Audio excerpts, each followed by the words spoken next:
Okay, everyone can see my screen, ah? Okay. So I will be using the sample company limited to do my demonstration. So if let's say you have this SAM LTD, you can also log in now so that you can hands-on together with me. So in case you have any issue, problem, you can straight away raise up lah, so I can help you to have a look on your PC lah. Okay. So at the moment, are you able to log into your SAM LTD? Yes. Yes, huh? All right. Okay, first of all, we will walk through on the IC, inventory control. All right. Okay, first thing we will cover on the setup first, IC setup. So you navigate to this IC setup.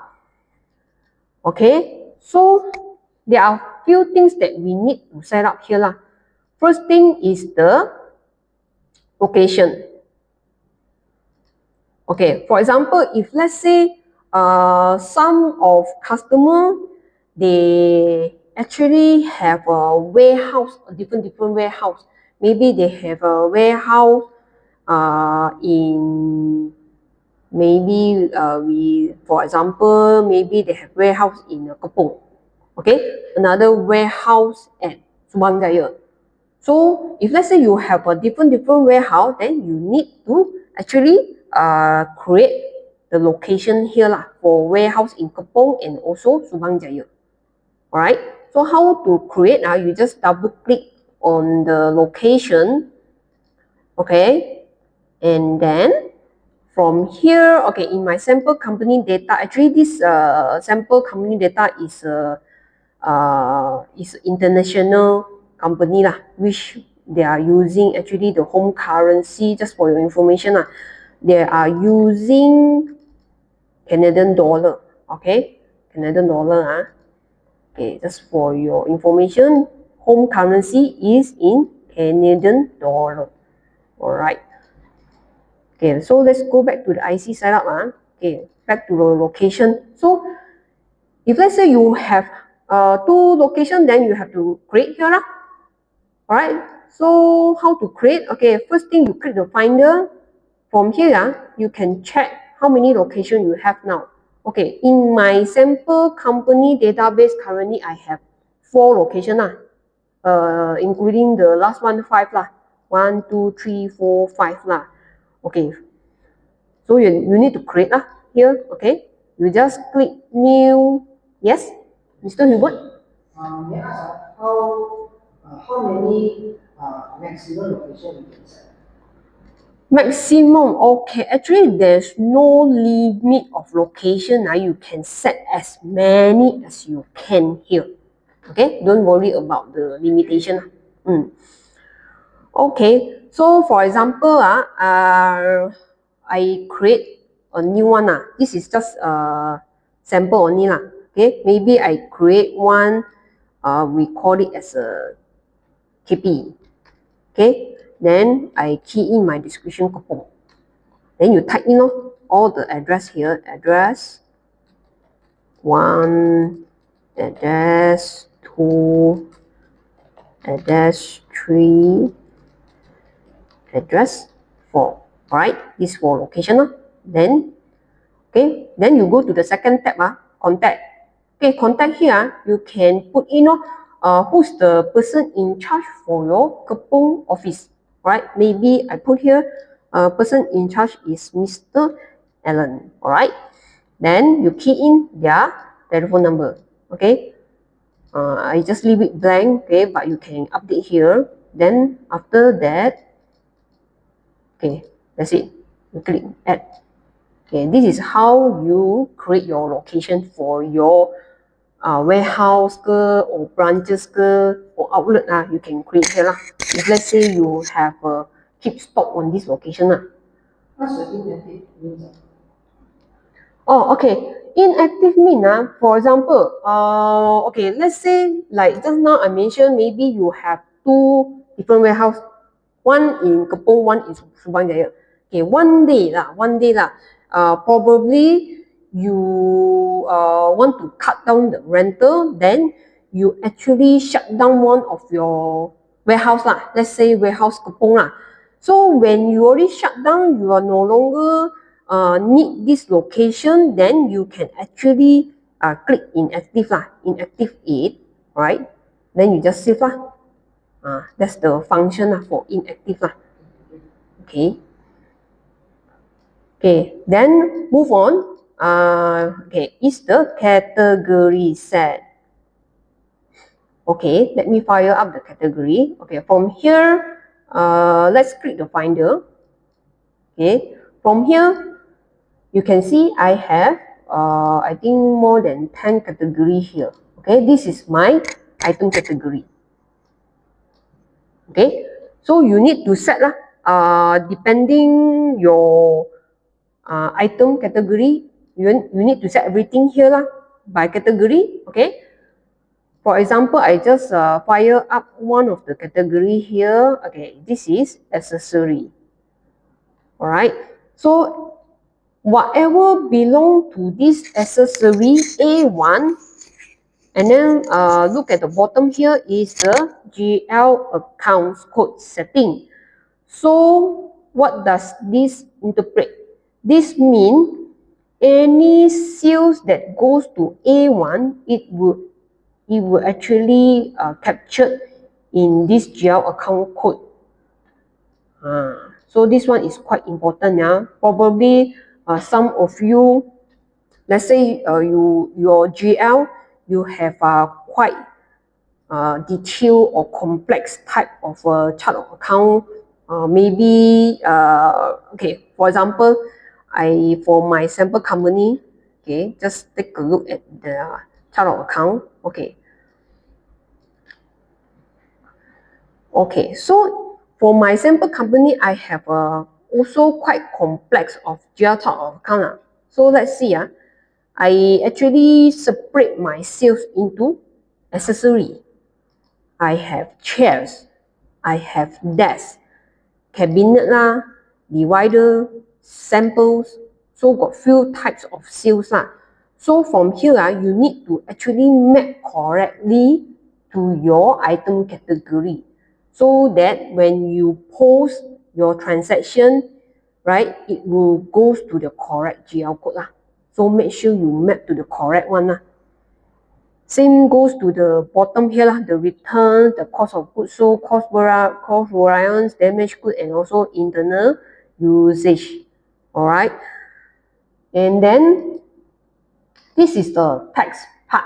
Okay. Let's say this item is taxable, then you need to set it to taxable. Okay.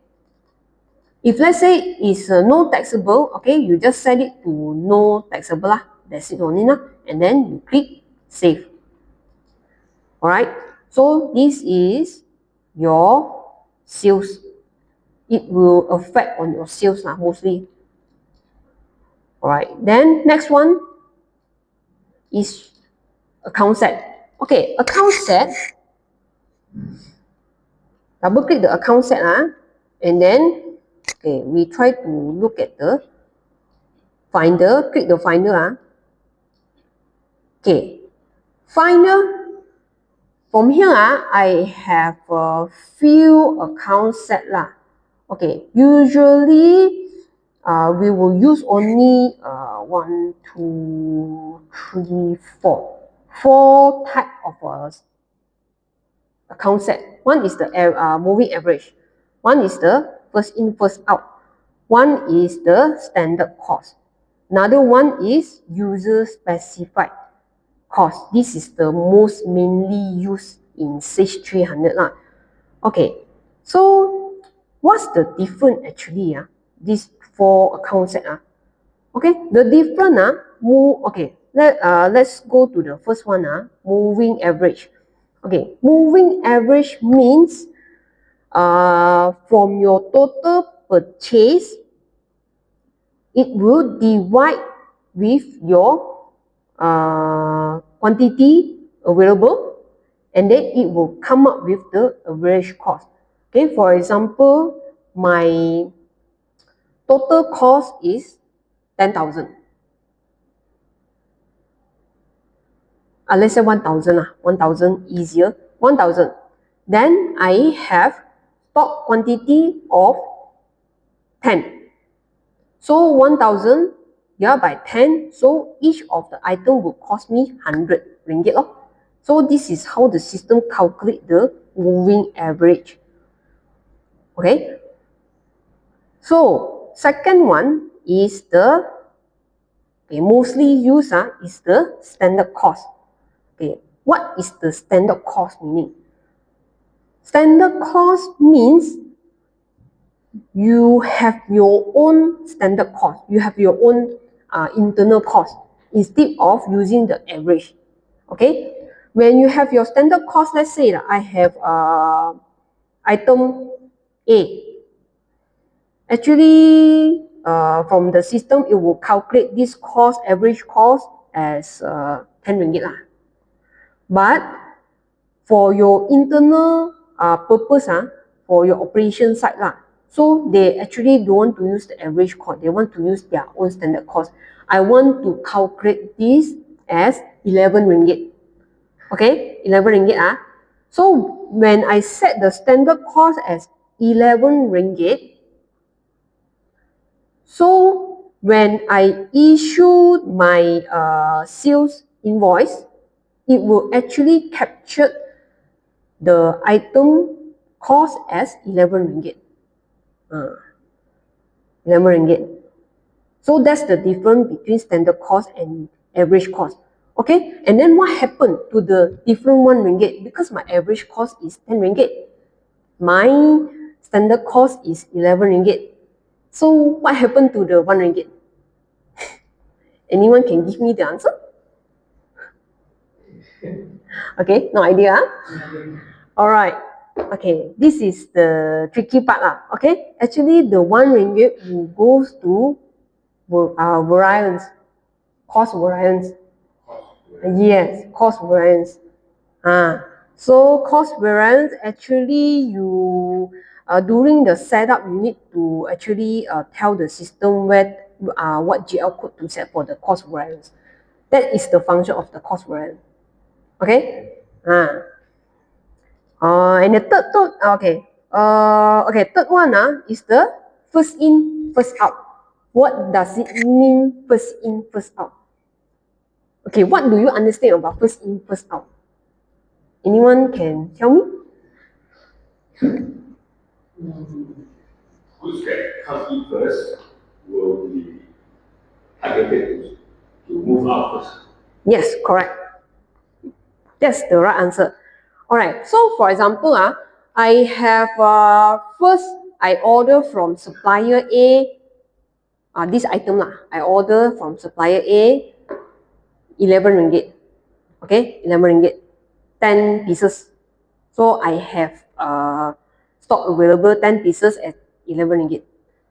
Then I order from supplier B the same item, I order at 10 ringgit, cheaper So I order from B so cheaper 10 ringgit. So when I want to sell to my customer, right? If let's say I order supplier A also 10, supplier B also 10, I will have available stock 20 units Okay, but my cost will be, if let's say average cost I use the method average cost Okay, anyone can tell me what is my average cost? First I order 11, 10 unit. Then I order from supplier B also 10 unit at 10 ringgit.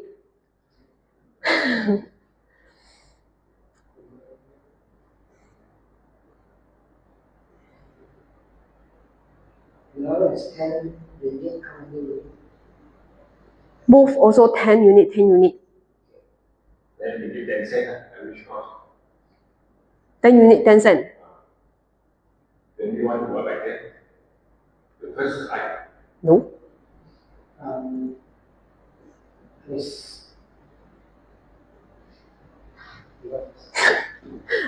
Okay, you calculate first, then you give me the answer.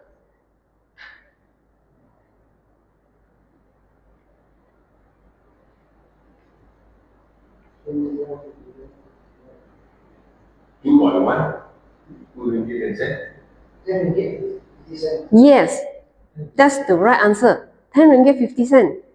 Because you imagine 11 ringgit and 10 ringgit. When you average it 10 plus 11 divided by 2. Average ma. Average ma. Then you might get 10 cent and 50 cent. So that's how system calculate the average cost. Okay? Now you have a clear understanding what is average cost. Okay, any question on this part or not? On the average cost? This is set up under account set. Yes. Yes, set up under account set. Account set is actually the costing method. Costing method, yes. So usually we will only use 4 types of costing method. One is the average. This is the most commonly used lah. Second is the standard cost. Okay, standard costs are usually only those are doing manufacturing because they have finished goods. Okay? So they have their own calculation for their standard cost. So usually they would not use the average cost one. Manufacturing lah. Okay? So third one also this first in first out also very rare lah, very seldom customer use this method lah, but there also customer using lah. So you need to understand also lah. Okay, so standard cost is quite clear. As I say, standard cost is based on your internal calculation. Okay, internal calculation, how much you want to treat it as your product cost. Then you enter into the system. Like I say just now, let me recap back. Okay, from the average cost, it will calculate, let's say 10 ringgit. Okay, but for standard cost, under your operation calculation, and then they come out, the standard cost is 11 ringgit. 11 ringgit. So I key into the system, standard cost 11 ringgit. So when I do transaction for this item, right, the different 1 ringgit, it will goes to cost variance. Actually, is your it will goes to your profit and loss account. Okay, clear? Okay, first in, first out. Okay, first in, first out. Just now, I think some of you answered already lah. Okay, whatever we order first.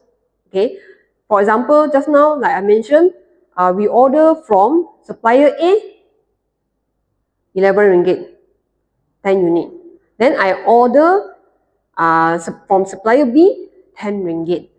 Okay, so I have a stock on hand 20 units lah. So when I receive a order from my customer, right? Okay, the system actually will charge out the earlier order first, which is from the supplier A first. That means system will calculate the RM11 as a cost first instead of RM10 from the supplier B. Understand? Am I clear? Oh, do you have any things not sure? Can ask me.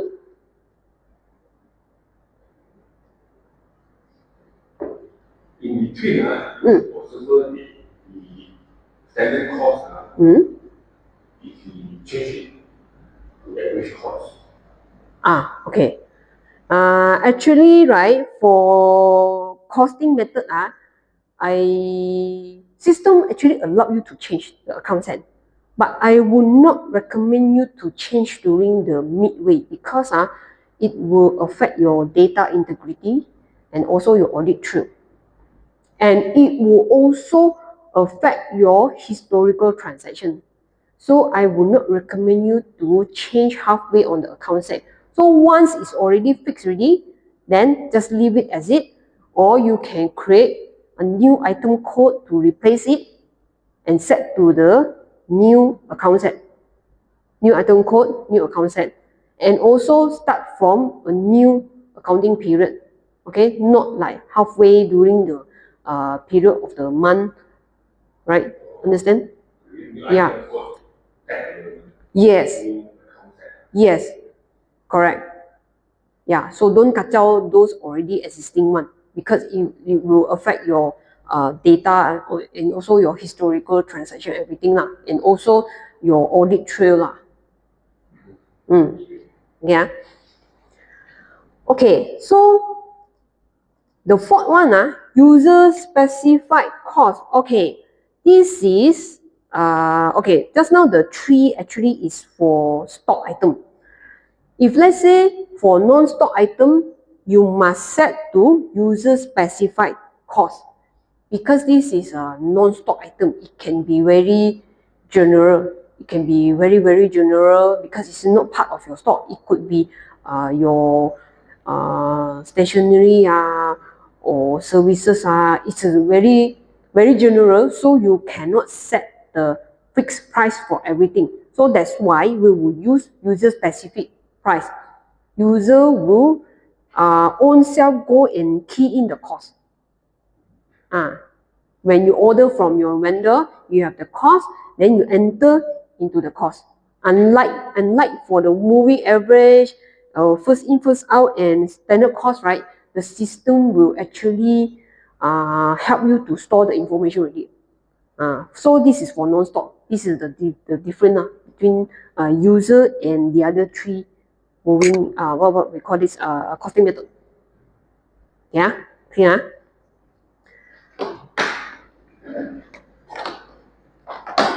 Okay, so we have finished on the account set. Alright, now we will move on to item structure. Okay, double click the item structure and you go to the finder. Okay, this is the sample structure of my SAM Ltd database. I have 1, 2, 3, 4, 5, 6. Okay, let me just call out one of the structure. Okay, so from here, right, you can see I have 2 segments for structure code CATM. See or not? Category and model. And then separated by hyphen. And then the length is 2 followed by 5. Then you can see the item structure sample here. Okay, 2 plus hyphen plus 5. This is the structure code for CATM code. Structure code Okay. Then go to the next one. So for this COLSAM, I will have a 3 segment. Okay, 3 segment: category, style, and color, and then separated by hyphen, and asterisk, and the length. Then you can see the sample of the structure of your item code will be here lah. So if let's say you have a different structure, first thing you need to create the structure, item structure here first lah. Then only you can create your item code. Alright, but before that, before you create the item structure, you also need to create the segment code here first. Okay, segment code. Okay, I have category, I have style, I have color, I have model, series, and long. So from here, category, see or not? This is your item category. So you need to create one by one here, yeah? Okay. From here, you have to click insert to enter a new one. Then you click T, okay, let's say T2 for example. Then you key in your description. Then you click save. Right? So this is how you enter your category here. But if I do not key here, Hmm? and I use a create a item code, I use the same length. Hmm? This is allowed. Okay, for example, okay, category, let's go back to the structure code. Let's see. Okay, so for structure code CATM are using category plus model. Okay, category plus model. And then go back to the item segment. Okay, when you create the time, let's say that you forgot to create from the segment code, but you straight away enter. Let's say your segment code is T3 lah. Let's say T3 lah. But I didn't forgot to create in the segment code. Then I go to the item master to create, right? It won't allow you. It will tells you that this segment is not exist. So first thing, you must create the segment code first. You need to create everything here first. You need to create, then only you go to the item master to create your item code. Okay? Am I clear? This is alphanumeric. I say T2 is I create AA, B, C, C. This is also allowed. As long as length 2. Yes, correct. Yes, correct. Yes, it's alphanumeric. Okay? Alright, so once you have set up all this, then you can go to the option. You can actually do some setting here. Okay, we move on to the processing. Okay, so first thing, okay, what does this mean? Allowed fractional quantities. Okay, allowed fractional quantities means you allow system to actually add on decimal for your quantity. Okay, because some business they actually charge their goods or stock in a decimal point like for example maybe water, or maybe like for example small thing like ingredient they will actually have a decimal point. Unlikely like those machine equipment they actually doesn't have decimal one. It's by 1 unit, 2 unit. It's a round up figure one. So if let's say you need the decimal, then you actually you need to tick this one allowed fractional quantities okay. Then okay, the rest is okay, allowed negative inventory level. This one also you need to take note If let's say you quantity on hand is not enough, whether you want to system to allow a negative value in your IC. Okay, if you want to allow it, then you need to click If you do not allow, then you just untick it Okay. And then, okay, okay, you notice here, this is functional currency, Canadian dollar, follow my functional currency and also it is multi-currency it can record all the multi-currency here. Okay, let's go to the item tab. Okay, item tab, this is the auto document, this is your item structure, see or not? Okay, so it will ask you what is your default item structure. You can actually select one of your default item structure Okay.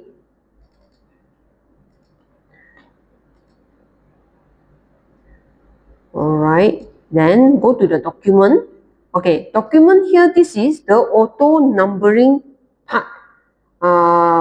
Where you tell the system what is the length. Okay, for example, I have a length, prefix, and next number here. What does it mean? Okay, it means okay, for example, let's say I doing receipt So if let's say I put a 8 that means I want the receipt number length to have maximum only 8. Okay, then I tap. Okay, see or not? The system auto change from 22 just now, change to 8 already. So it's actually prefix plus your next number equals to total 8 alphabetical alphanumeric, sorry. Okay, alphanumeric. Alright, so usually we don't really set so long lah. But unless you require it, then you can change lah. So I will set it to 8.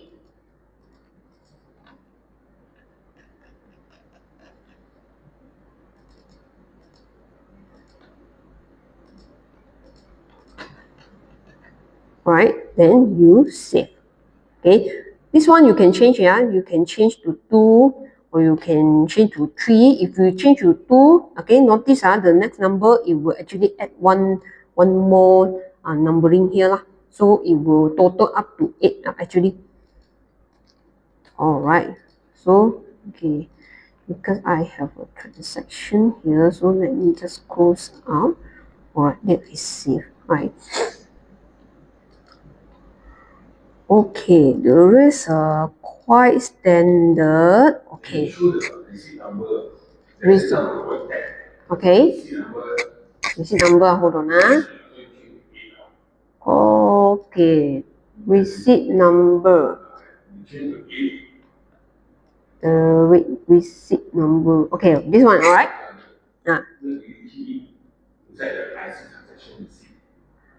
Oh, okay. Receipt number actually is one of the process in your IC transaction lah.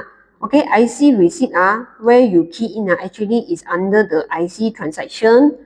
Alright, then under the receipt module lah. So this now is 8 so meaning the receipt number here is maximum 8 lah. Yes, correct. So you notice here there's a new to asterisk new, right? So whenever after you enter your details transaction enter already then when you save and then when you post, right, the system will generate the receipt number here. It will auto generate for you lah. So it will show as RCP. Okay, let me see the next number. Okay, RCP 00007. So it will show here RCP 00007. Then after you post, then here will become next number 00008. Okay.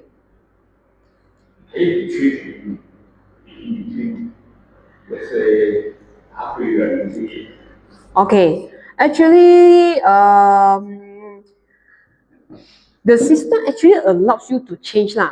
Okay, but I would not really recommend you to change during the halfway unless your management really insists for permanent lah. They want to change lah. Or let's say now I'm using 8 line. Oh, now management after discussion they decided want to increase lah. Not enough to use lah. Want to increase to 10. Okay, for permanent lah. Okay, then you can actually change no choice because you don't have any available length anymore, right? So you can change lah. But if let's say you want to suka change this receipt I don't want to follow lah. I want to put my own receipt number lah. I put I don't want to put RCP lah. I put RC 000001. Okay, that one we will not really recommend because it will actually really disturb your audit trail because you have a auto numbering format but suddenly you have this few in receipt number come out of nowhere, right? So it could be your auditor will question you, right? How come your receipt number suddenly you have a different type of a format receipt number? Then you need to answer your auditor lah. Okay, so better not to have too many different kind of a format sequence for your Sage 300 lah. Okay, but also is to maintain the data integrity lah within the system lah. Okay, so now we will move on to how to create the item. Okay, so you navigate to item and price list, double click the item.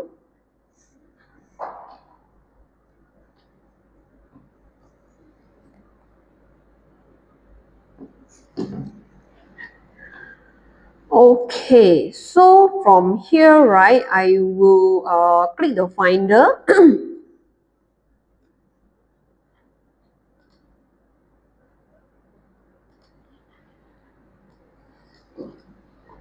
Okay, these are all my item codes captured, saved in the database here. Okay, so for example, I just call up the fluorescent desk lamp. Okay, so from here, you can see this is based on structure code standard. You know, standard. So let's go back to the structure code earlier. STD. Okay, go back to the STD, go to the finder, and look for STD. See or not? Wait, Okay, this item code is based on the STD structure code. STD structure code actually consists of category, style, and color. So followed by separator hyphen and then forward slash. So it will structure, it would look like this, exactly like this. A1 represent the two characters here. 103 is the second segment, the middle one. Alright. Then 0 is the last one. So this is how you actually map your structure, your item code. Okay. So the next thing, right, you need to select the category code, your product category code. Okay. Then you also need to select account set code. This is the just now mentioned costing method Costing method either moving average or standard cost or first in first out or user specified. User specified if it's a non-stock item Okay. Then default price list. Okay, default price list is what is default price list? Okay, default price list. For example, right, I have key customer. Of course, you will in a business, every business also will have a key customer, non-key customer, and also ad hoc customer, right? So probably for key customer, you will they are entitled certain discount level Let's say, key customer, they are entitled 30%. Okay, you can set that actually based on the key level. Maybe you can set price list 1 for key level. They are entitled for 30%. Okay, for non-key level, maybe you can set price list 2 with 20% discount. Okay, and then another one is price list 3 for ad hoc customer. That one means very less transaction So maybe usually you don't give a discount at all. Okay, you can leave it as a 0 or you can set it maybe 5% discount. It's up to you So this is the function of price list default price list. If you have a different price list for different type category of customer. Okay, so yes.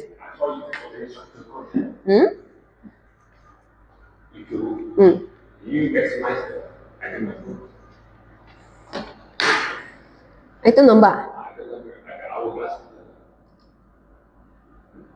You mean here? Okay. Standard item. As long as you set the structure code, then the item will follow the structure code. Okay. Okay. For example, because just now we look at the STD already lah. Now we go to the PCKG lah. How the PCKG structure code looks like lah. Okay. For example, let me just show side by side here. Structure code. Okay. So I put it side by side so that you can have a clear picture.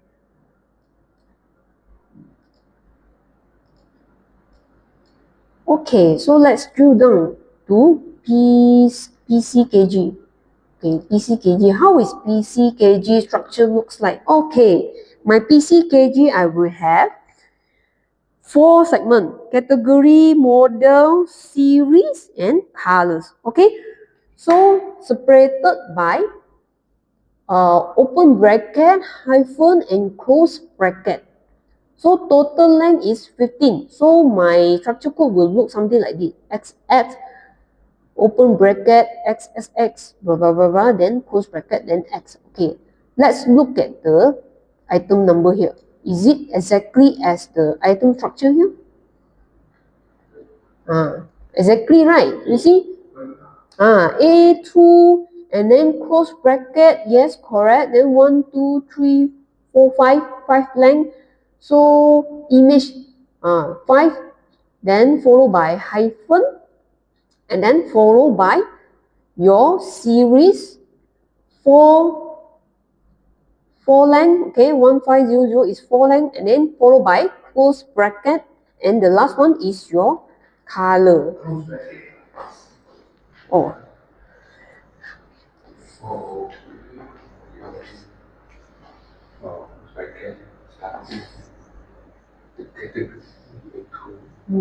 Hyphen. Here's the hyphen. Hyphen? Hyphen. But this one hyphen. Oh. Got hyphen ma? Hyphen Q. Okay. First is 2. Yes, first is 2. Then, this one, category. Category. Then 5. 5 is the model. Model is this one? Model is queen. Queen. Queen is the model. In front here got the. In front here is the separator for category. See or not? After the category, it will follow by the open bracket. After the open bracket, then it will go to the next one, model. Okay, 5. Then it will go to hyphen. After hyphen, after hyphen, it will go to series. Series is the star, STAR star. After series, then it will go to the close bracket here. Close bracket here. So these are, let's say, an example on star 500. Okay, all this you need to define setup in the segment code first. Yes, you need to create, okay, for example, I want to have a star. So star actually is under the series, right? So I need to go to series segment code. I need to create in star. I need to create star first. Okay. Okay. So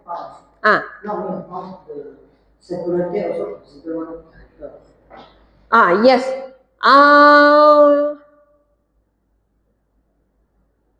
Yes, you are right. Separator also considered as one of the length. Okay, so now you have confident already how to create item code in 6300. Okay. Okay, so far any question on the IC master?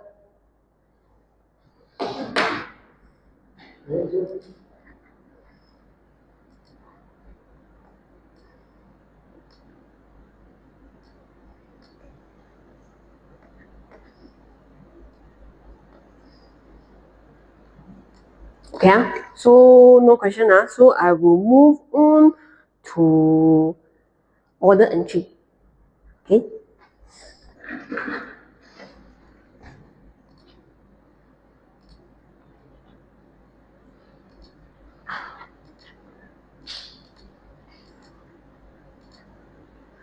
Okay, so before I start with the order entry, right, I want you to look at the AR customer. Okay, double click customers.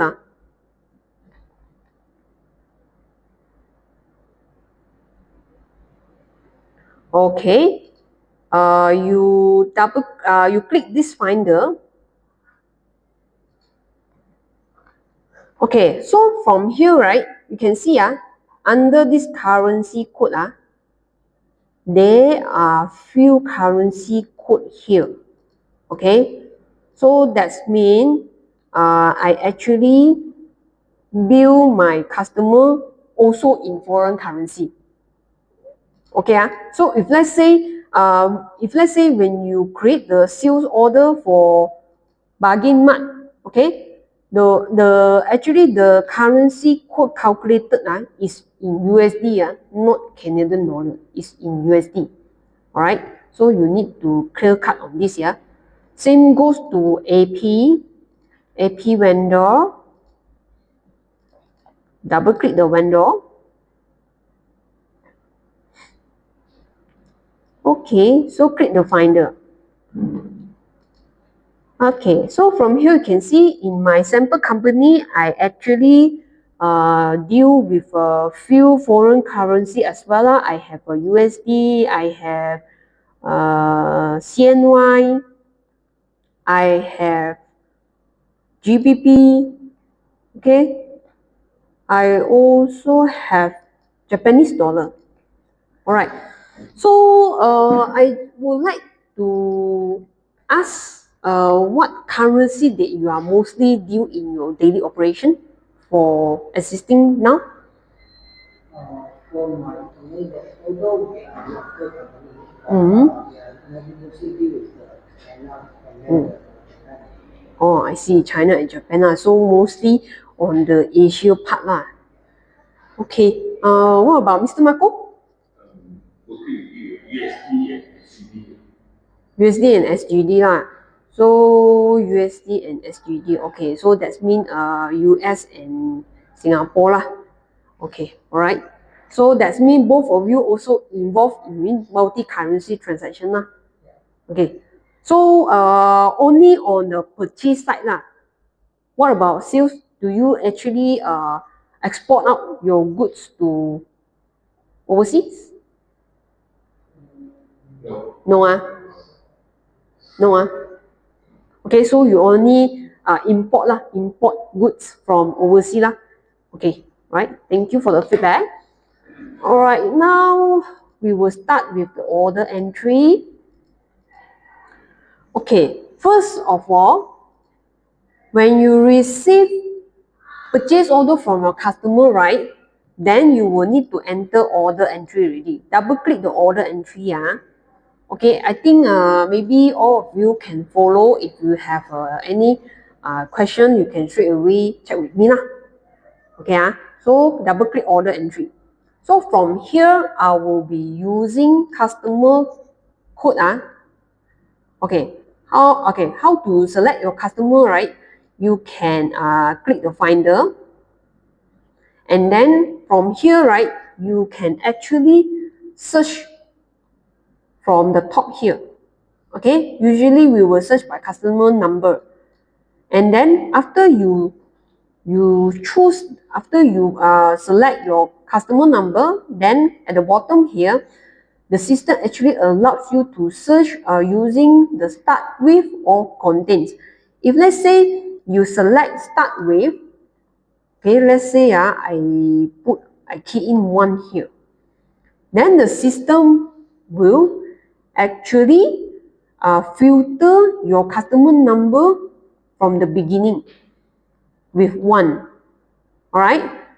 Let's say I use contains. Then system will recalculate again.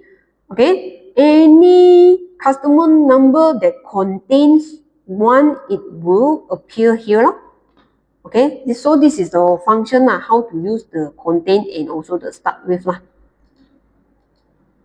Alright, so for the exercise, I will use 1400 first because Why I use 1400? Because they are also in Canadian dollar currency, which is my functional currency, my home currency lah. Okay, I will use 1400, right? Then from here, order date, okay, because my sample company transaction data is 4 on year 2021. So throughout the whole session, I will be using 2021 date lah, just for your information lah. Okay, this is your the date that you enter your sales order. Okay, and then if let's say you have a PO from a customer, you can enter here lor. PO 123 123. Okay, for example lah, 123 123 lah. Alright. Then okay, from here it will ask you. You need to select, yeah. This is location lah. Location where you want to ship your goods from which location. Okay, you can click the finder here. From here, I have few location. Okay, this one just now I already guide you how to create the location, right? For Kepong location, for Subang Jaya location. Okay, this is where you need to select your location. Okay, for example, I want to ship from location 1, warehouse, central warehouse number 1. So what does it mean when you choose this location? So that means after you post your shipment, right, you issue, means you deliver up your goods, it will actually reduce the stock in the location 1. Okay, and then description, here you can put anything lah. Okay, maybe I will put in handle with care. Okay, so tracking number, okay, for example, sometimes when you ship your goods or item or whatever through the courier, right, they will give you consignment note number, right? So you can actually key in here your consignment note number. Okay, so for example okay, then reference you can key in anything Oh yes, Mr. Hubert. So I found that the SIM order number Okay, the order number here, this one actually it tells you that system will auto generate the order number for you. So you don't need to do anything. Don't need to key in anything. Okay. So how to know what is the next order number the system will generate for you? How to check? Okay, actually you need to go to this OE setup. Then click the option and then you go to document tab. So from here, right, you see this is order, document number for order. Total length is 8. My prefix is ORD. And next number is 0101. That means when I post my sales order just now, the system will create ORD 00101 document number for me. This is how you check. Yes, auto sequence. Suddenly it was what sometimes I send the invoice then to the customer, then actually all the information came correct. It means that the total amount, address, everything information, but this maybe my operation sometimes they need the remarks, so I forget to key in the remarks. So actually I need to do the internal segment. Okay. But actually I don't want to affect customer. Can I use that the same invoice number or any other, like put a dot behind? Is it possible when you change the invoice number? Okay, so actually system does allow you to manually enter the number lah. So for example lah, I view my clients. Hold on ah. Okay, I issue a sales order lah. For example, now let me just close the IC first.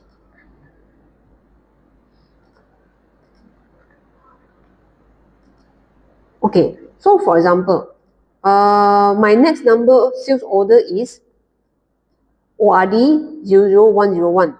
So your question is, if let's say I already submitted my order number, I already post my order number lah. Okay, but then you notice that you miss out some information on the sales order. You miss out some information lah, but actually all the amount, quantity, no effect lah, only certain information lah. Then you want to reverse the invoice by doing the CN to cancel off the sales order lah. Sorry, sales order. Okay, then but since for customer side there's no issue with the sales order because every information is tally. There's no effect. Okay, there's nothing wrong, no issue. So, but then when you try to reissue the sales order, the system won't allow you to reissue because it won't allow you to duplicate the same sales order number, right? Okay, so your question is whether you can put a dot at the behind or not lah. Okay, so actually system will allow you. You can actually manually change from here. You can type in. Yeah, you can type in ORD 00101 and put a dot behind lah. But even the system allows you lah, but I still don't really encourage you to do so because the system use is to maintain the data integrity, also the audit trail lah. So in case suddenly you go and put the dot at the behind, right? So when your auditor check your account, they will query you lah, why you have suddenly have this document number with a dot behind lah. So the best approach is, I would suggest you, in case you need to CN the document and redo the whole thing, I would suggest you submit your CN, original CN, to the customer. So ask them to enter the CN. So they will knock off to the sales order.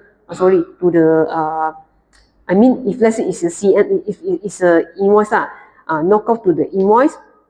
So cancel off the invoice, and then when you redo the document and you send back to customer. Okay. Am I clear? Yeah. Okay. So, okay. Next. Okay, from here you need to select your item lah. Okay, I will select. Okay, so let's say I select item number 1, the fluorescent test lah. Test lamp. Okay, select this one. And then you can actually enter from here lah, but you need to scroll until the end lah. So it's quite tedious. So what you can do is you can click the item text button here, or by pressing the F9 button lah. Okay, after you press F9 button, okay, from here you can actually look everything in one screen, instead of scrolling the earlier one until the end. It's quite tedious, right? Okay, so you click item text or you press the F9, and then from here, okay, you can see what you see in the screen is the description here, and then all this auto populate lah, the category, everything, and then quantity order, you need to enter the quantity order lah. Okay, so quantity order, okay, because for this demonstration, right, I will not use back the existing one because I want to show you the impact, the result after I enter the sales order until the sales invoice. So I will create a new item lah. So how to create? Go back to the item and price list, double click the item.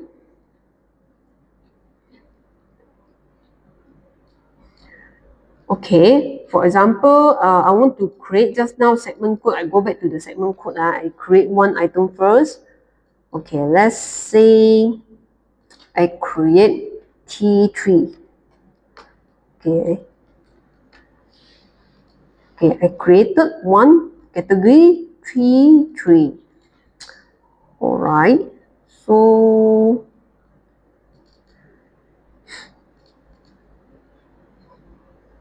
and then okay, go back to the item.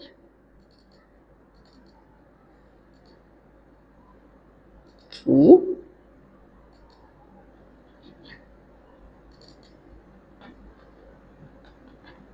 Okay, let's say I want to create structure code CATM lah. CATM actually consists of category and also, if I'm not wrong, it's a series. Hold on, segment code CATM. Okay, it's a model. Okay, model. I have until 0009. Okay, now I want to create the item. Okay, I create a T3 dash because I have until 9. Let's say it's a 9 lah, model 9. Item T3 model 9. Okay, let's say lah. Okay, so this is under accessory. Okay, account set code, I will choose moving average. Okay, if let's say the item description is not long enough for you to key in, right, you can actually enter at the bottom here at the additional item information. Okay, you enter here, all right, then okay, go to the unit tabs. Okay, unit tabs here, right, you need to enter the UOM. Okay, for example, this one, I choose pieces lah. Okay, I don't have pieces. Let's say each EA. Okay, conversion factor 1. Right. What does it mean here? Okay, means okay, I want to create maybe another one. Is 1000.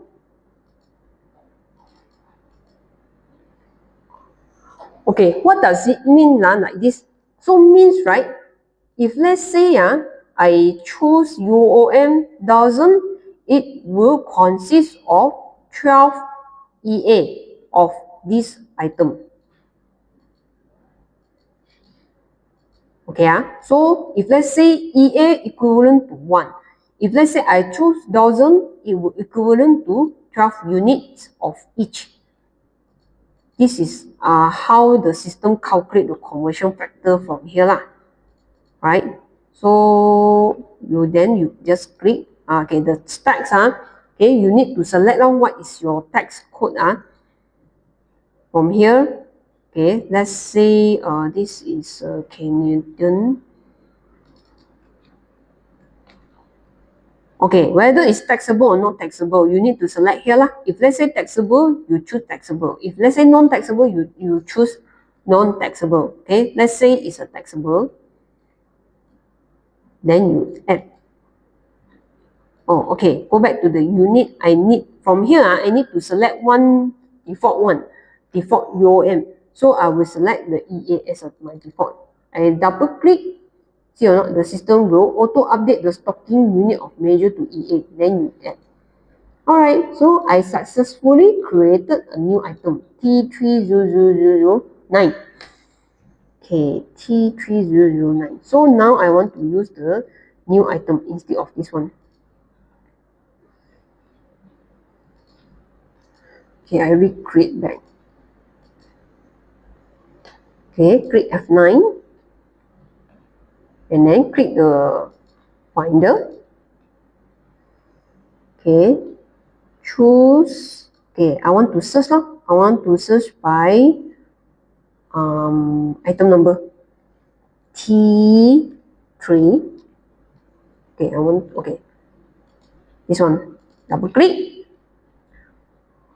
Okay, this one is just a warning. Warning means you can just ignore it because currently I still don't have the unit price for this item, so it's just a warning. Okay, we just close. Alright, from here, right? So you need to enter the quantity ordered. Let's say I ordered 10. Order 10. Okay. See or not? When you order 10, the back order automatically update to quantity 10 because you haven't shipped anything. So it will have a back order record of 10. Okay, then you key in the unit price. Okay, unit price, for example, 20 ringgit. Right, 20 ringgit, then you add up. Then you close. Okay, so after you enter the information for first item, then let's say I only have one item. Okay, now I want to check whether my total amount correct or not. Okay, I go to the total tab here, total tab. Then I check. Okay, this is 200, correct? 200. Then I post. Okay, so the system created ORD 00101. Okay, based on the setup here.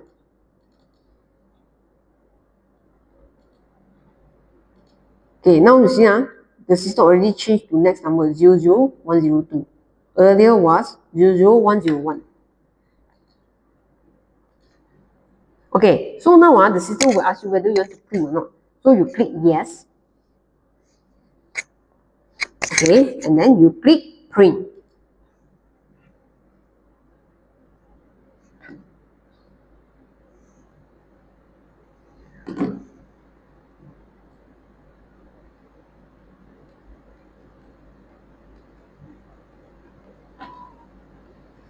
Okay, so this is sample format of Sage template lah. Okay.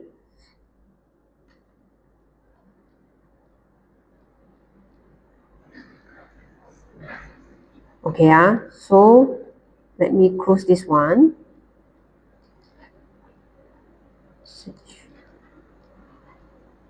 Alright, so customer sales order have been created. Okay, now, okay, after that, you process your stock lah. You do your whatever packing, everything from your warehouse. And then when it is ready to ship, right, then you need to issue delivery order, right? So when you issue delivery order, you go to shipment entry. Double click shipment entry. Okay, from here, okay, notice shipment number also the same, asterisk, asterisk, asterisk, new, then followed by the asterisk. Okay, customer number, you need to select back just now the customer number that we selected, which is 1400. Yeah, 1400. And then notice here, there's another order number field here. Okay, from here, right, you don't need to re-enter everything already. You just need to select back just now the sales order that we have created. How to select? You click the finder here. Alright.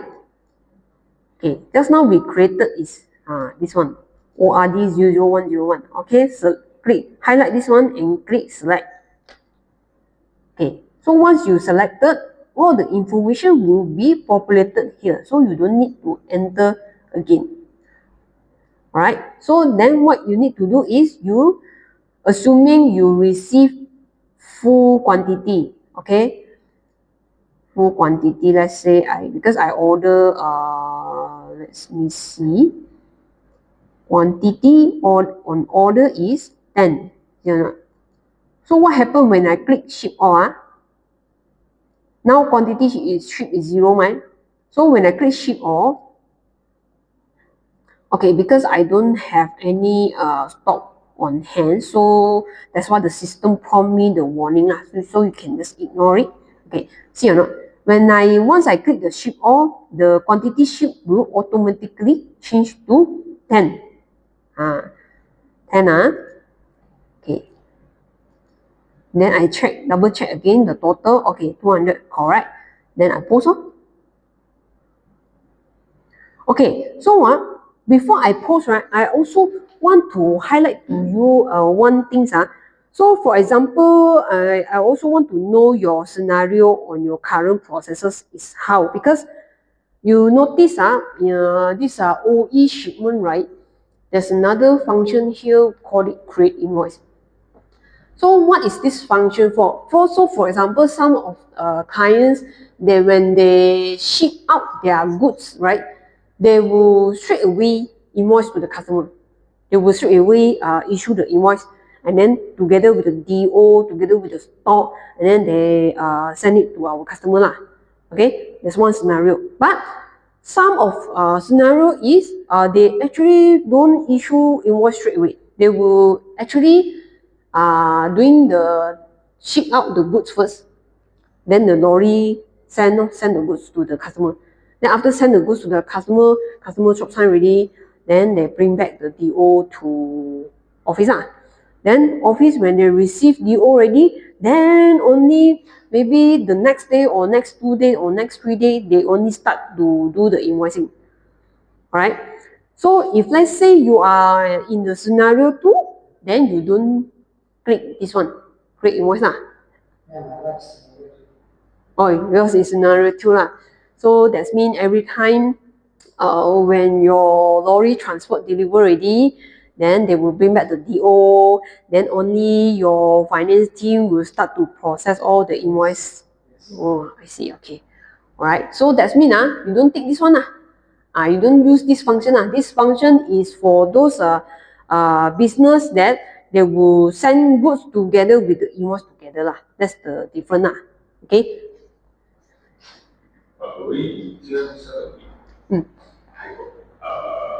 Let's say the customer deliver the goods to customer already, not take invoice, the customer not sign already, because not take invoice, customer not take payment. So customer will receive the goods. But they receive the goods means the money not collected. The money not collected, then you deliver the goods to the customer. So this part is got between ourselves and the customer must be very trustworthy. Okay. Yeah, I think I get what you mean. So because this is depend on your business process requirement also because some of company, they actually give terms without a payment first. Without payment, I send you the goods, okay, based on the verbally agreed.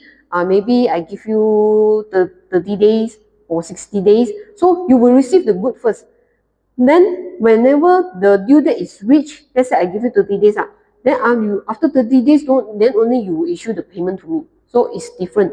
Some company, they actually don't practice giving terms to their customer.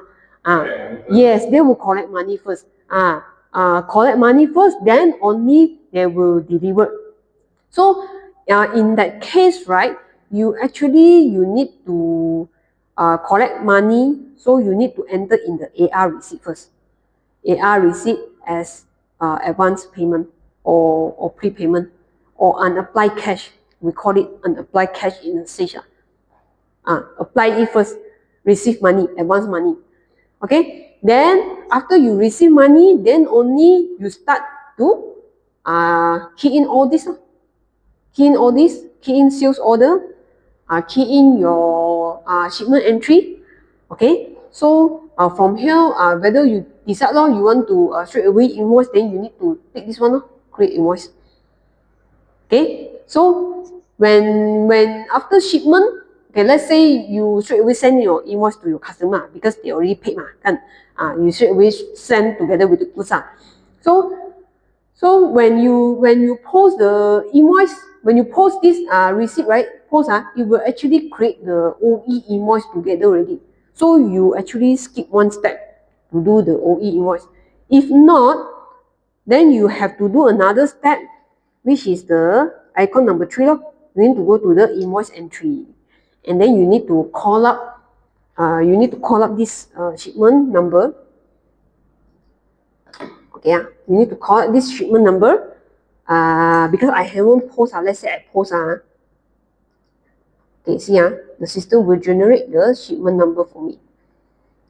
Okay, SH00086. Okay, let's say I don't want to print. So I need to go to another step. Go to invoice entry and call up the SH00086 and I do the invoicing from that. So it depends on how your operation flow whether it's just now using the create invoice or not. Okay, any question? No? Is there such a thing like partial shipment? Yes, you can do partial shipment actually. So let me just show you one entry. Okay, so for example, okay, order entry.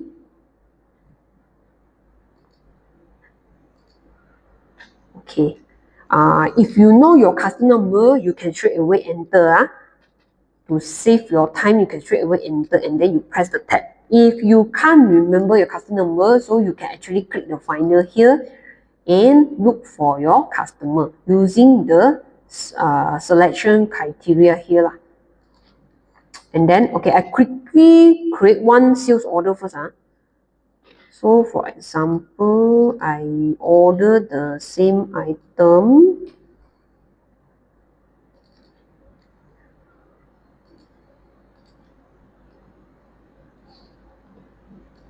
Okay, location 1, I order also same. I ordered 10. I ordered 10 pieces. Unit price 20. Okay, same order. Same quantity, same unit price as the earlier on. Then I click add. Then I close. Okay, so I check the total here, 200. Okay, correct. After that, then you straight away post. Okay, the system generated ORD 00102. Okay, now I don't want to print. I click no. Okay, now I ship partially. How to do the shipment partially? Okay, now you go back to shipment. Now, assuming your warehouse already packed your goods, everything ready to be delivered. Okay, now you go to shipment and then you select your customer number. Okay, so from here, same thing. You call back just now the sales order. Call back the sales order. Okay, from here, right? Okay, so notice here, the quantity on order is 10 pieces. Okay, assuming I ship, because I don't have enough stock. Let's say I ship only 8. Okay, how to do that? Okay, you can actually change from here. Quantity ship. Because you cannot use this ship already. If you click ship all, the amount here will change to 10 because you ship all. Okay, now because you ship partial, so you need to manually adjust here. Quantity ship 8. Okay, see or not? Once you partially ship, the system